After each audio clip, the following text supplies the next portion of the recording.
आज है 23 जनवरी 2025। अस्सलाम वालेकुम मेरे दोस्तों, सजनों और बेलियों। गुलाब के पौधे आपके घर में होंगे जो नर्सरी से आप लाए थे। हरे भरे पत्ते निकले हुए थे, फूल भी निकले हुए थे, लेकिन अब उनके पत्ते गिर गए होंगे।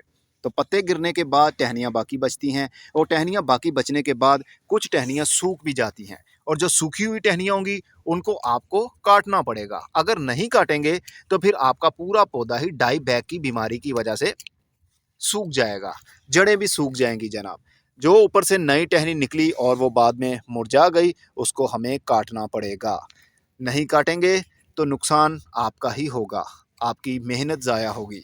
इसलिए गुलाब के पौधे का सीज़न तो है, लेकिन अब इसने नई ग्रोथ शुरू करनी है, इसलिए हमें इसकी कटाई वक्त के साथ साथ करनी होगी। गोडी कीजिए मिट्टी की, ताकि मिट्टी के अंदर अच्छे से एरेशन बढ़ जाए, और मिट्टी के पास में जो भी टहनी सूखी हो या मुड़ी हो या नीचे गिरी हो, उसको आपने काटते रहना है।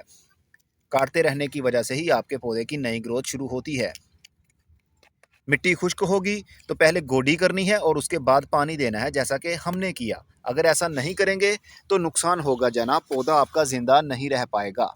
बस मेन जो चीज़ थी वो ये थी कि इसकी आपने प्रूनिंग करते रहना है। सूखी टहनियों को, सूखे पत्तों को, जो कलियां खिलने के बाद में सूख जाती हैं, उनको भी आपको काटना पड़ेगा। अगर नहीं काटेंगे तो नुकसान होगा।